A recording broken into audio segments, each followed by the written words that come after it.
Our panelists have systematically discussed the various aspects of a successful IIoT solution, including hardware, software, systems integration, and domain expertise. Now, they offer their summaries as well as predictions on future implementations of IIoT systems. The audience asks numerous questions which provide additional opportunities for the panelists to clarify and expand on earlier statements. Using my crystal ball for what it's worth, I've mentioned one infrastructure, the electric grid. That's kind of near and dear to my heart, but I think many of the infrastructures that we have in this country, if they're not fully instrumented now, they will be very shortly. I'll take the water system. I think and there are a lot of water systems in this country. The water system, if it's not heavily instrumented now, will be, if not for any other reason than the development of chemical and biosensors. There's a lot of water quality issues, and that entire IIoT probably has yet to be developed. I'm not an expert in that area, but I think there's an awful lot of opportunities there that will be driven by public demand. Another infrastructure I think that is a very low-hanging fruit is sort of the traffic infrastructure. Roads, bridges, and traffic patterns themselves, I think, will become an IIoT environment. Bridges in particular, there's a lot of research underway right now on bridge sensors, looking at stress strain sensors that are trying to determine whether bridges are safe or not. And interestingly, they're being powered by the stress and strain of the bridge itself. So that really is an energy harvesting example which is driving the sensors, but that information has to be collected and processed in an intelligent way. Perfect application. So those are, and finally buildings. As I mentioned in the non-intrusive load monitoring, the building itself is an infrastructure. So there's 4 different infrastructures that I think are quite useful or important applications. I also wanted to mention one other thing, which we were talking about a little bit ago, and that is the possibility for markets. One of us used the word transactions. I kind of like that better, but I'll use the word market. It will happen, and please invite me back in 20 years so I can say I told you so. It will happen that private customers will be buying electricity on a spot market. So it will be discretionary in the future according to the price of electricity when you choose to do things like run a washing machine, charge your car. We'll all have electric cars.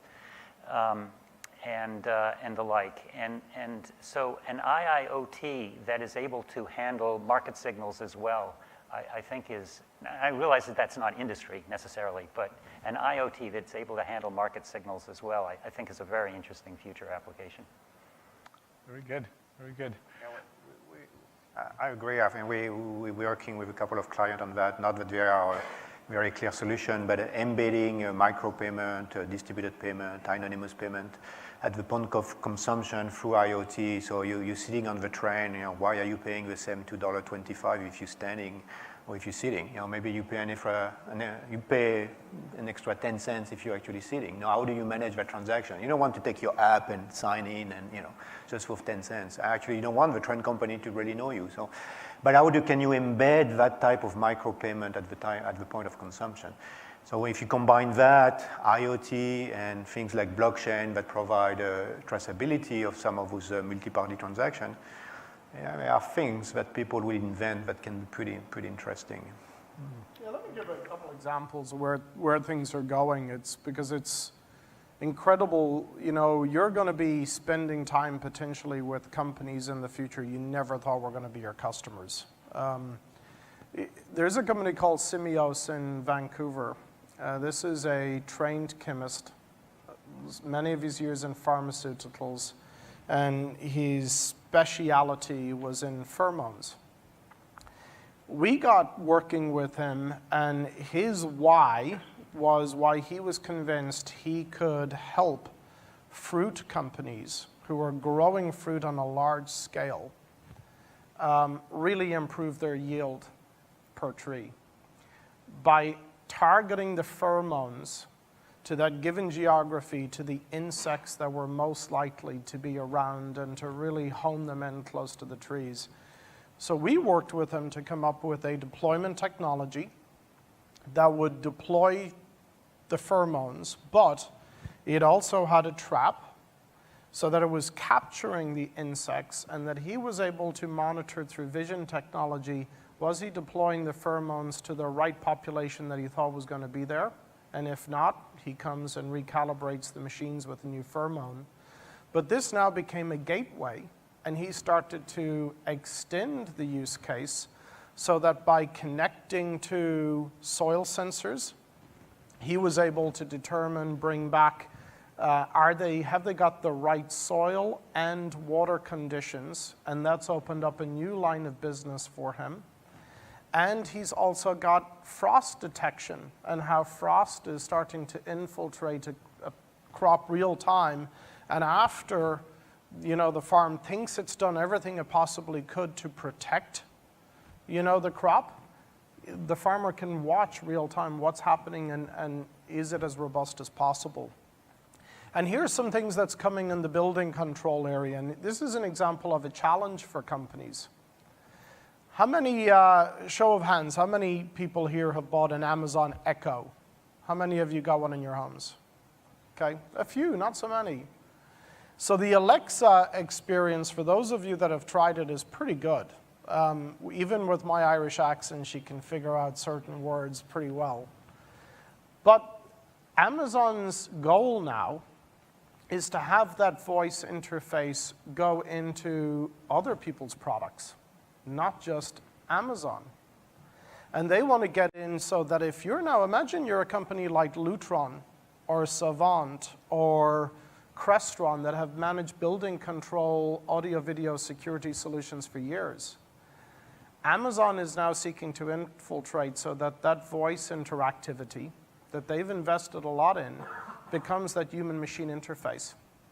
And quickly, they're going to start taking a look at elevator companies, be that Schindler, be that Mitsubishi, and over time, you're going to see some coexistence where you'll still have the mechanical panel on the wall, but over time, there's an argument that could be made that voice could replace that mechanical interface, bringing down the cost of deployment really well. Here's the challenge. Here's the wrestle in all of that. Imagine if Amazon, and they're quite likely going to do it, keeps the keyword to activate the service as Alexa across all of those products. Quickly, the brand identity starts to shift to that cloud-based human experience and not potentially the manufacturer of that elevator.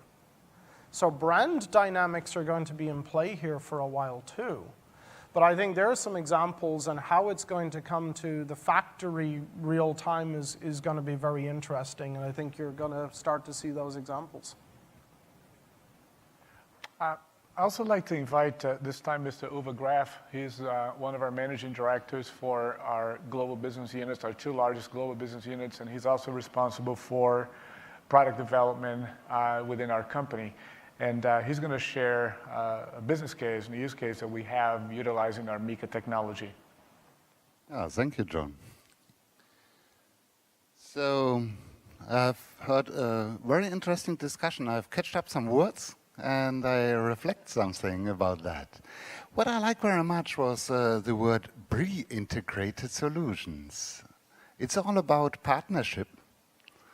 It's all about being more agile in the development, and we can see, or we have seen here, hardware, software integration, things like that. And I want to share with you a good success story, a nice experience we made together with this Mika concept about these topics.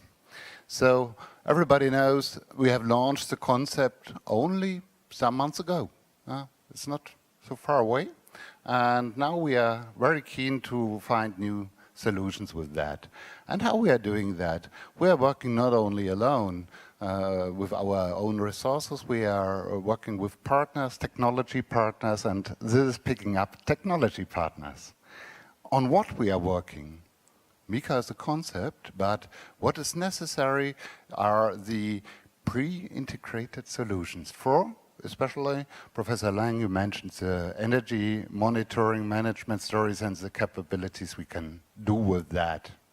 So one of our targets is to create an energy management system based on MiCAR and looking forward to make predictive maintenance, to make predictive analytics based on this energy topic. Energy is a very hot topic, and we have started this development 3 months ago together with a technology partner providing some ideas. So my previous experience has been 20 years experience with embedded system. Was starting such a story. How long will it take, Aidan? To get to the future, we're on the doorstep. I think we're, over the next 3 to 5 years, you're going to see this really explode. It takes a long time. Yeah. So our experience has been that this technology partner who at the first time was in touch with the MiCAR, first of all, created a solution within 3 months based on this open hardware and software and container concept. Why? Because based on that, he has a very short time to get into the concept because of the interfaces. That's one of the most important point there. The second point has been that the open concept based on open source was a key. I think everybody could confirm here. And the third thing was a great team approach. So not doing only alone, but working together with technology partners we can see here, with integrators, with ideas into the cloud, and bringing all together to one solution. So what I want to share with you is that it took only 3 months to create a better version in hardware, software, an integrated version which can be connected to the cloud in this case, and can be connected to the sensors measuring energy. And this is really a nice experience for myself due to the fact that in former times everything took a little bit longer. And actually, we have to work together and being more agile on this topic. So that's about a small success story together with Mika. Thank you very much, Uwe. Appreciate it. Okay. Any other success stories or ideas that you'd like to share before we open up for questions? Okay, so we're ready for some questions again. Ask the experts. So the floor is yours. Matt, first.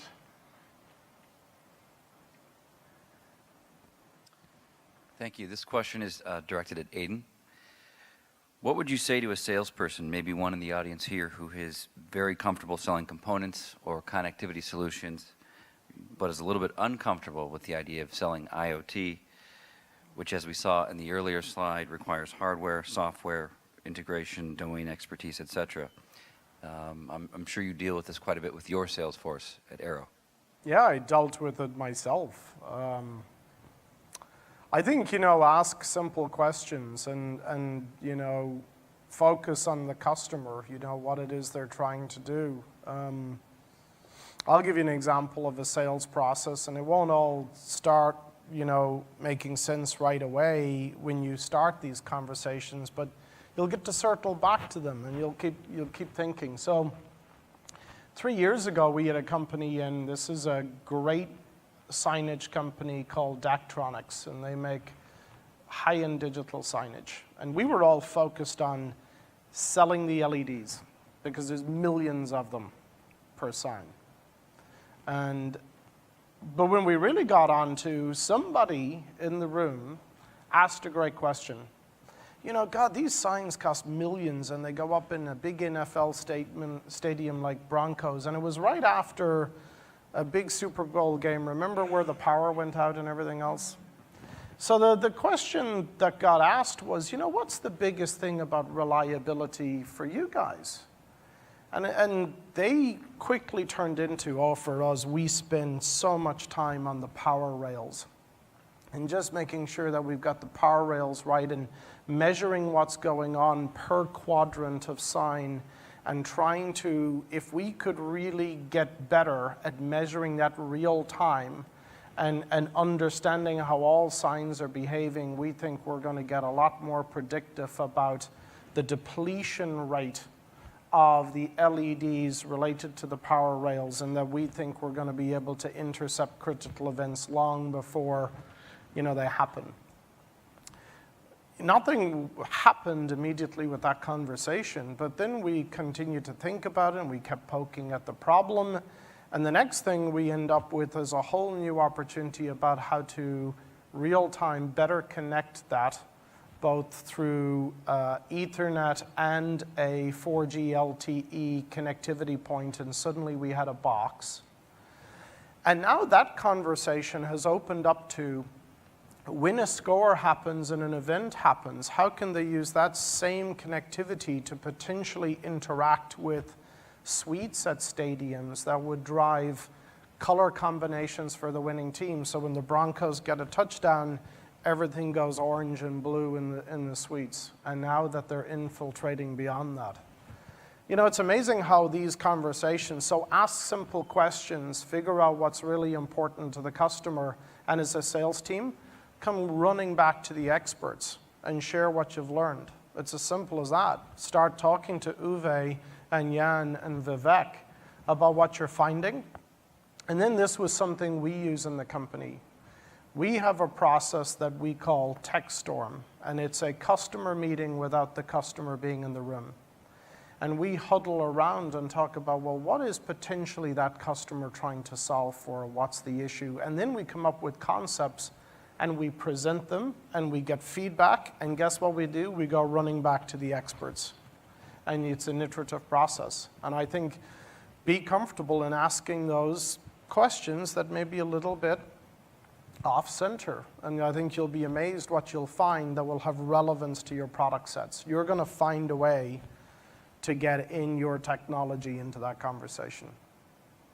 Thank you. Gordon? Hi, this question is for the panel. With regards to IIoT, IoT, and a little bit of Industry 4.0 thrown in there, where would you like to see this in 3 years, 5 years, 10 years? With regard to all these technologies, I see tremendous potential for everything from architecture to bridge building to automation to all kinds of stuff. And I see technologies converging, diverging. But what I'm not seeing here yet, or maybe I missed it, is standards evolving, maybe not necessarily design standards. Does that exist yet, or is it still kind of the wild, wild west? Or is it going to evolve organically and over time? Thank you. I could start that one. So given the fact that on machine design and electronic design, we talk to so many folks, I could tell you that there's been more standardization done on the Industry 4.0 side. However, we are working towards standards in the US. There are several working groups. And of course, we're going to use the existing, at least some of the existing wireless technologies that have been standardized. For me personally, I guess I'll start with the wish list. I was talking about this earlier. For me, everything is exciting, right? Being able to, like Dr. Lang said, maybe save some money on your utility bill by running your dishwasher at 10 o'clock p.m. While you're watching TV instead of at 6 o'clock when there's a lot of use of the grid and demand on the grid. Things like that I think are amazing. I love the infrastructure monitoring. But to me, with all this data, I love the idea of the machine learning, the artificial intelligence, and I think that's probably going to be, we have the Alexa, and we have some capabilities now, but we're just going to see that gain speed. It'll be different now than 2 years. We'll start to see some traction, then 5, maybe really some use, but it's when we can automatically respond and react to all of the data coming in through the IoT that, to me, things will get fantastic, in terms of unworldly, things that we didn't imagine that we could do potentially as we respond in real time. How about everybody else? Yeah, so to that point, right, so the traditional approach to analytics is that you have a model, you understand the physics of a phenomenon, and then you develop your model, you test it, you improve it a little bit. And, but with IoT, the massive amount of data, in many cases, you don't have a model. You're not quite sure what is the physics of a phenomenon, right? So, so traditional statistical analysis don't really help you an awful lot. Then you need to go into a more machine learning. What are the insights that could be gained from that data set? And then make some assumption and learn on that. You know, embedding analytics associated with rules and threshold, you know, that's good. Developing machine learning that you can embed in machines that really take into account what you know and what you don't know and learn from that. That's the next edge, you know. And it means different things it may mean something for a chemical processing plant and something fairly different from aircraft engine analytics. But we're starting to see quite a lot of that where you have the more, you know, I would say traditional form of analytics, and then on top of that, you complement that with more machine learning approaches that does not assume that you necessarily understand the physical phenomenon behind the processes that generate the data. And yet there's still a lot to learn and adapt.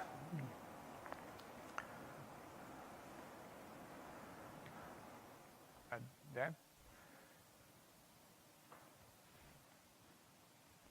I guess I want to follow up on the analytics.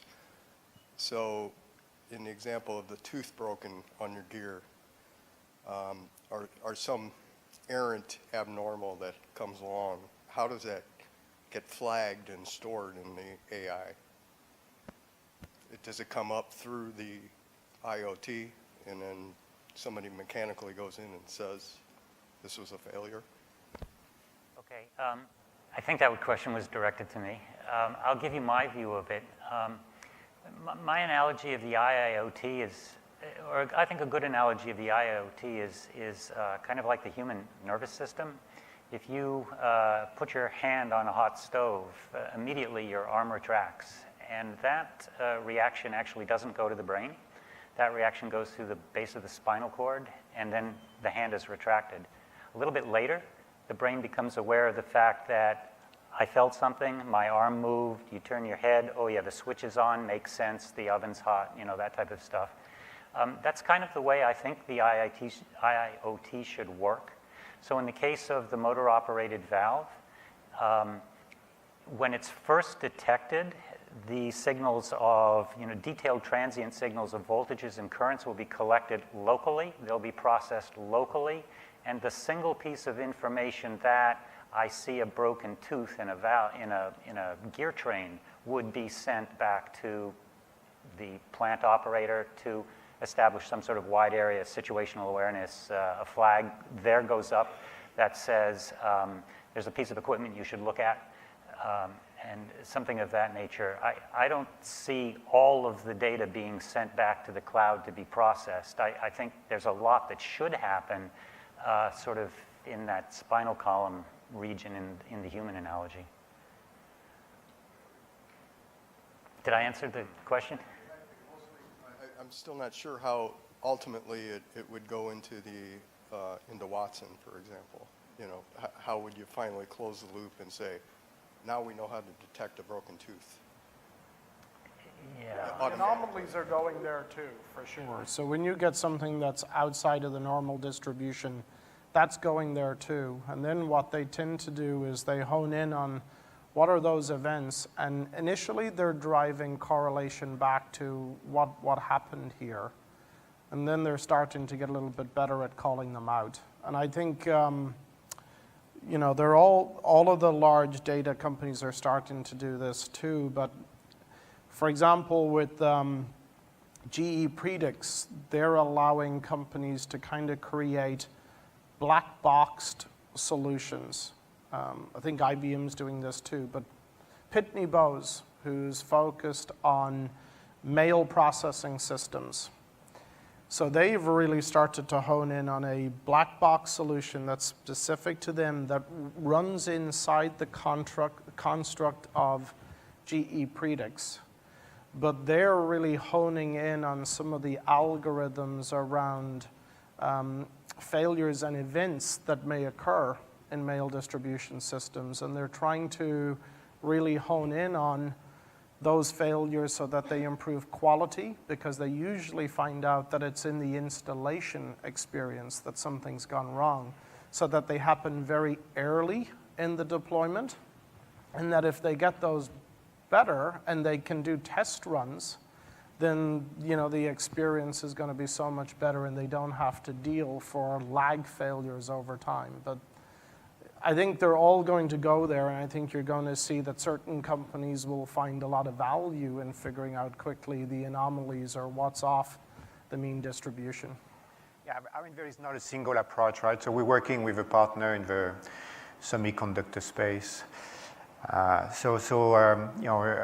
the end of a device assembly, there is a testing process, and then you pass the test, you don't pass the test. So for all those devices that pass the test, it turns out that they're not all of equal quality. You have the very good ones, and then the not very good ones. And it's pretty difficult to discover that at that moment. Yet, when you look at all the data that you gathered during the production process, you can relate to the characteristic of the process itself to the future quality and how it will perform 6 months or 1 year after. So with this analytics and machine learning, you can define this profile, and that lets to define a sort of a quality DNA of that potential device. So if you are BMW or Ford or some Chinese car company, and you want to buy devices from that company, you may insist of having the top 5% in terms of quality, or you may just buy whatever tested okay, right? And it's a little bit of a fuzzy approach, because you're relating very complex set of data to future behavior, yet it's proven to work. So in that case, it's a fair amount of science, a lot of heart, and then a lot of try and error and learning. Good. I think extending that to more of a system perspective, just a notch further on predicting failures. The way sensing technology is expanding, you can be actually having sensors around that gear or around that motor and be sensing a failure that has not happened yet, but because the sound of that motor is different now, and that profile has changed, or because its vibration behavior has changed, or because its temperature behavior has changed, you can see a failure coming, and it's more of a preventive, so that you don't have to have a disruption by the time a failure has occurred.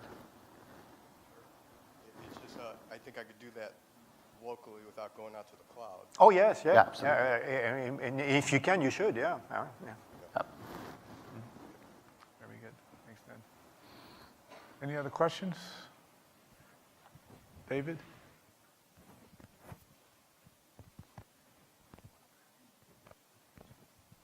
David?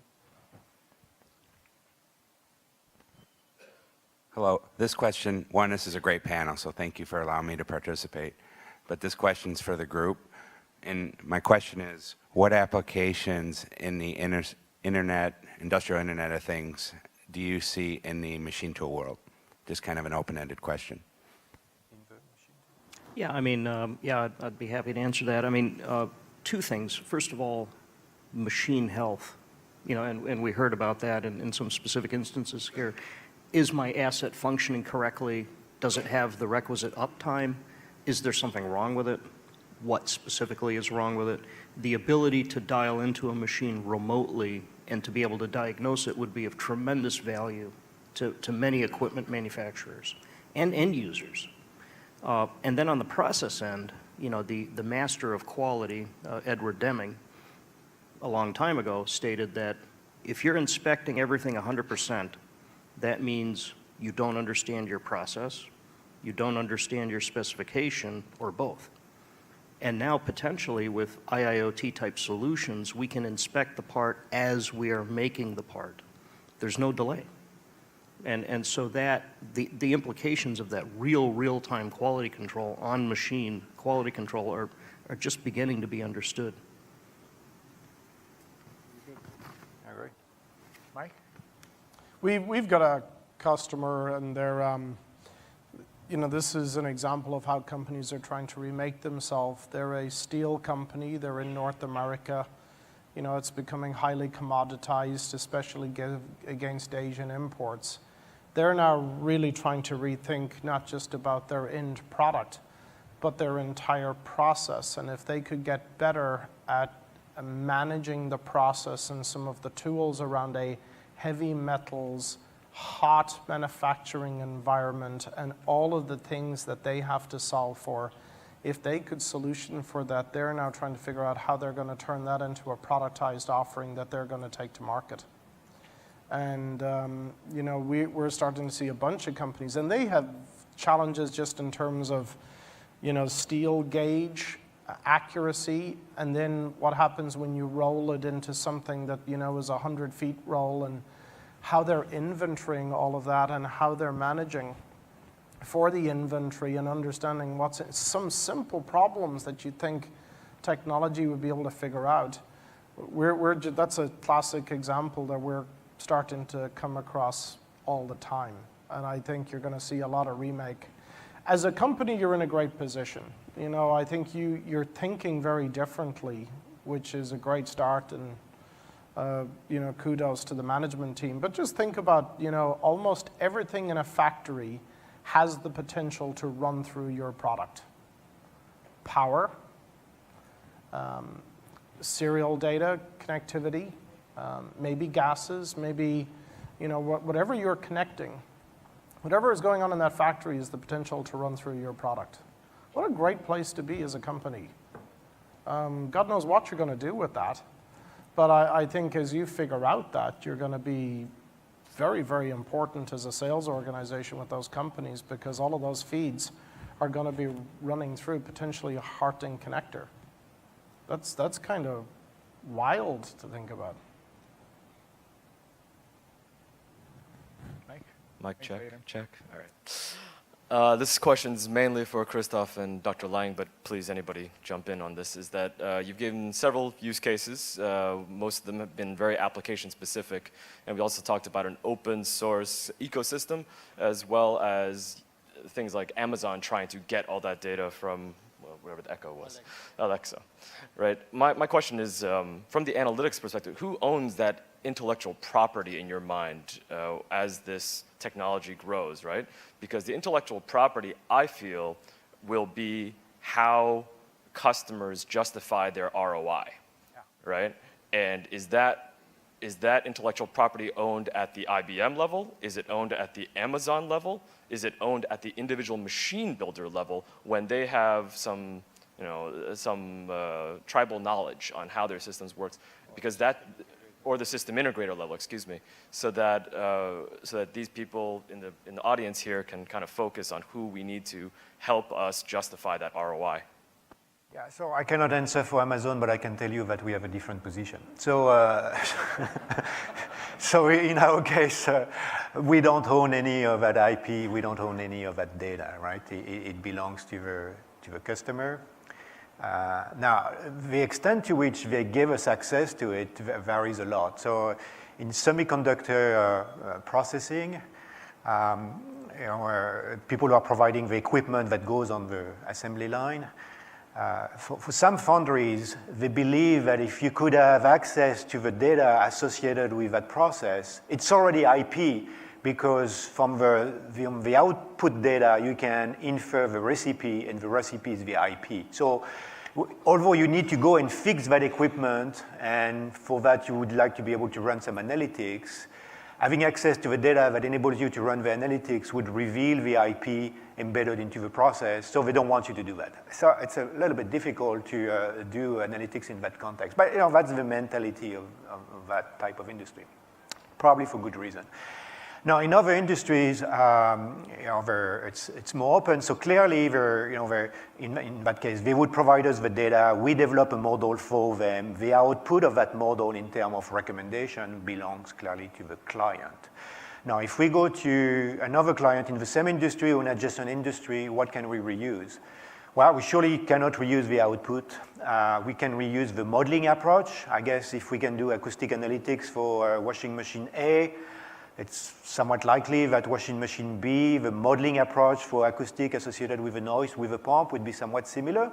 But that's in that case, that's our know-how, right? But in terms of the specific pump noise and the recommendation associated with these products, all of that clearly belongs to the client. Any additional comments on that question? Professor Lang? Fine print. I think you're going to find that as a company, your data is going to be yours, but there may be language around metadata, so data that gives information about your data and how to use that data, that might belong to the software company or the data platform company. They're going to protect their IP around the process about how to extract data and manage that data. And while your raw data is yours, there's a commingling in there. And I think, that's the way that's going to evolve. So when you're signing license agreements for a lot of these data platforms, you're going to see language around that and how you're managing IP but that belongs to them, even though that the raw data is yours. And then one thing I should add is that, so here we were talking about the ownership of the data and the insight associated with data provided by a customer. Now, we've invested in a new business which we call Insight as a Service, where we bought the weather data company. We scan every day millions of news records, from school schedules to economic news and so on. So we do provide hyper-local forecasts for retailers in particular that combine weather, what we know about their product, what we know about the local economy, what we know about their competitors based on the promotion we see in the newspapers, what we know about traffic jams and so on, and all sort of issues. So that data is publicly available in most of the cases, except that nobody has really took the pain of putting it together and analyzing it. So we know that in Denver, on that particular Saturday, that school football team will play in the city, and there is this big party on that block, whatever, so it's likely to have a traffic jam. If there is a Walmart located 2 miles from that, it may have some impact on the sales of T-shirt or not. But so we can provide that type of insight. But in that case, our job is to really collect publicly available data and make sense of it. So we own that. We own the insight associated with that collection of public data.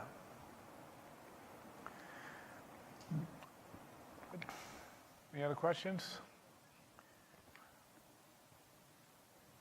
Ooh, I can't see it. Thank you. Is this on?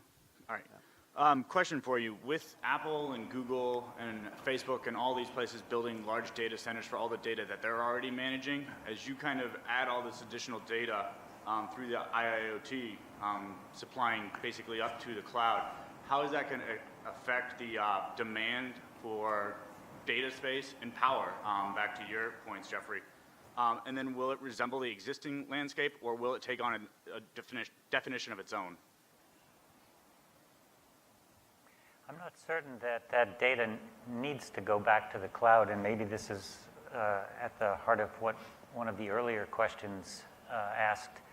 I mean, to me, in a sense, the cloud can be used as backup, but if in a factory environment, I would think the supervision would be carried out in the factory itself. And I'm not sure that it's necessary for this data to go back to the cloud unless you're sort of renaming the supervisory system of the factory itself as the cloud to which the Internet of Things is connected. So you're saying that data would most likely be stored locally then, kind of at the facility?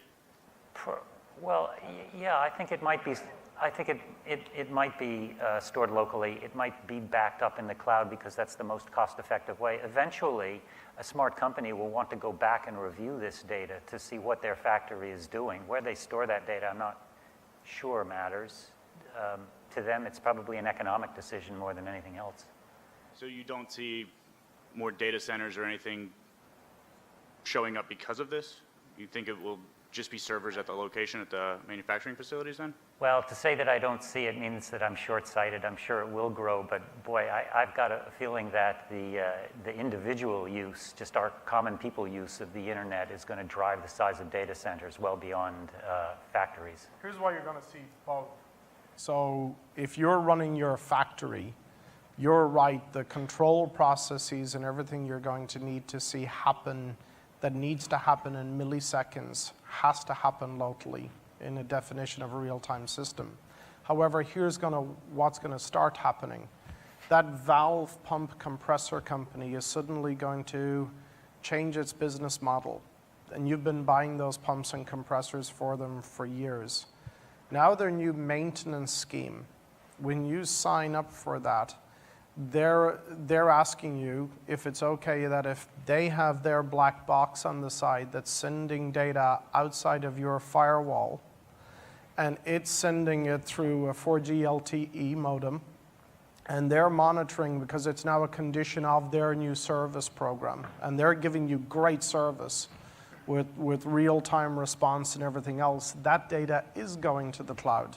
And maybe 10 other vendors that you're also buying from in that facility.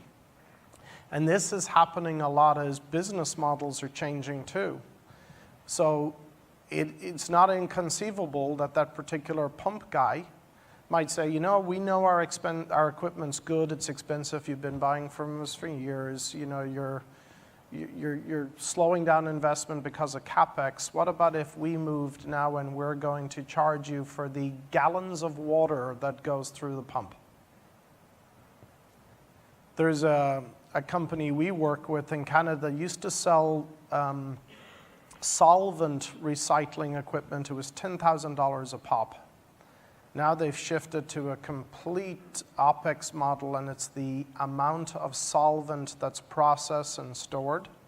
In the old model, when the thing was full, it was inconvenient. God, you didn't see it was coming, it was full. You had to phone for the guy to come with the truck. You might have had to stop operations because you had nowhere to put the solvent. You had downtime in the line. They now know when it's full, and they're auto-scheduling the truck to come and pick it up and give the replacement unit. All of that's being driven through the cloud. So it's interesting where it's going, and I think that's where you're going to see both.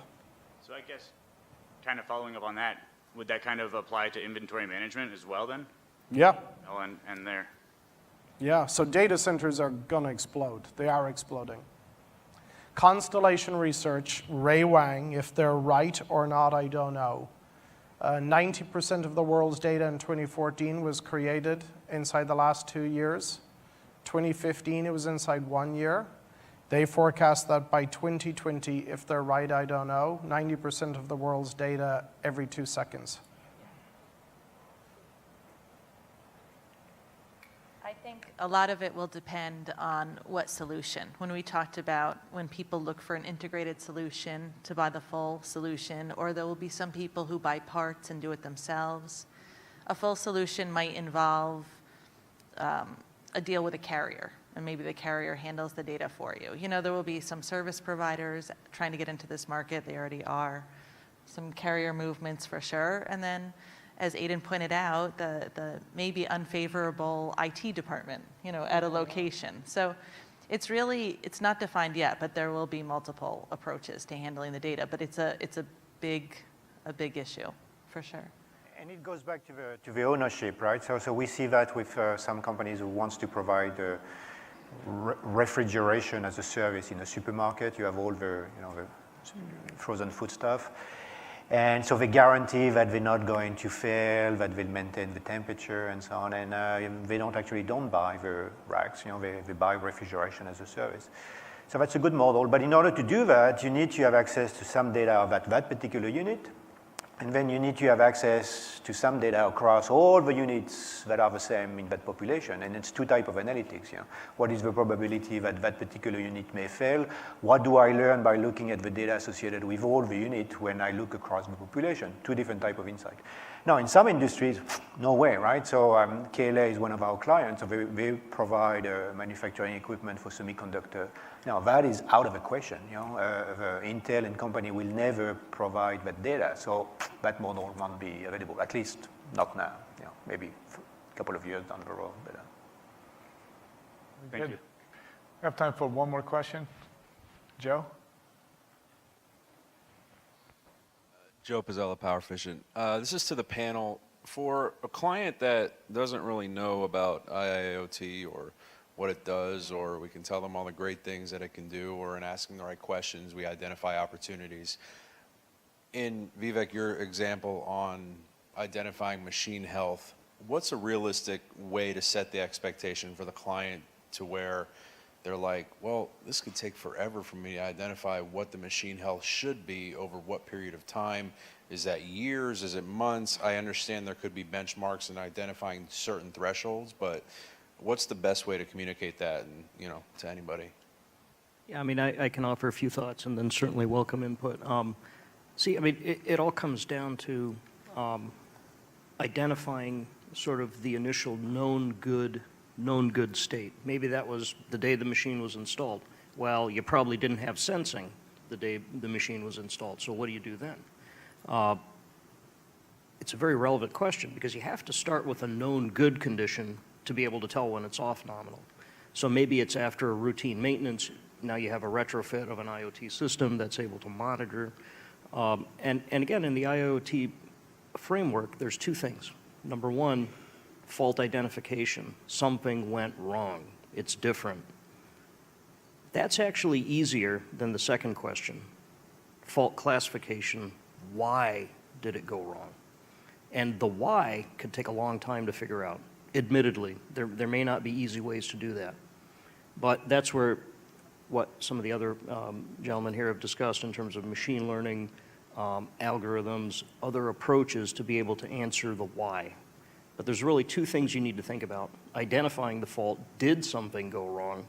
And then number two, why did it go wrong? And that second one's a lot harder question. Yeah, I would say try to make it as practical as possible, right? So can we have access to some historical data? Can we connect to some of those devices? Can we actually, it would be a lab exercise, right? A POC of some kind, but instead of having a long, endless discussion, maybe we can do something hands-on that in a matter of a couple of weeks can actually show something. And if a client says, oh, okay, that's interesting. Actually, I knew that, but I didn't tell you about it, and you were able to find out, so that's interesting. Oh, I didn't know that, so maybe I've learned something. Yeah, so try to make it hands-on and practical. You know, it's a sales process, and you know, John's going to be all over you every quarter for your number, right? And you're calling on a lot of the same folks in your customers in procurement and engineering you've always dealt with to get that number. More of it, you've almost got to have what we call a short and a long game. And part of it is, how are you going to get in front of some people in your customers that's going to drive a very different conversation?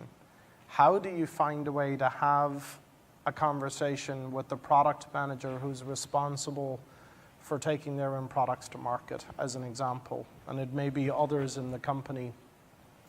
But to really get sometimes where they're trying to go to extract value, you've got to put yourself in that different conversation, or you won't get the answers. Half the time the engineering team might not know because they're given a spec that they've got to hit, and you've got to hit the spec.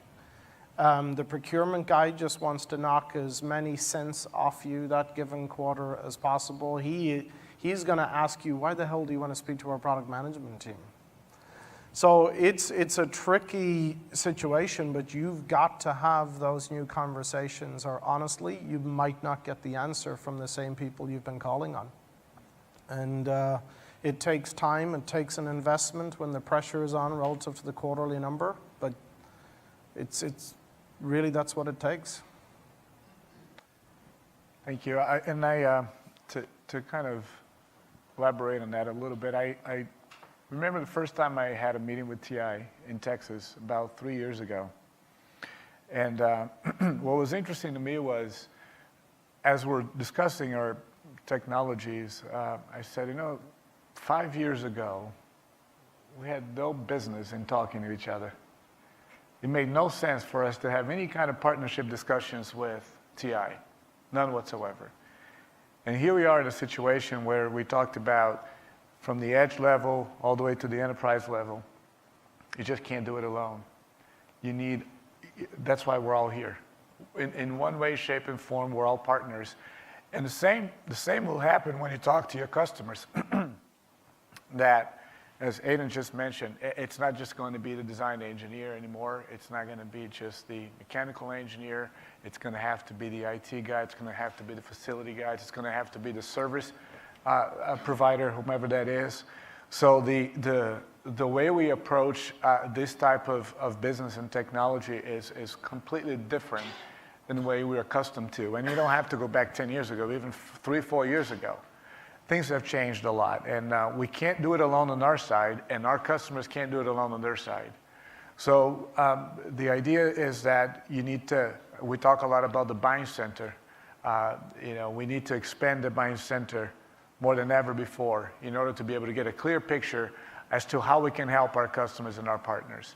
And then once we have that, that audience, then we can engage with our partners. And at times, it's going to be us reaching out to them, Harding.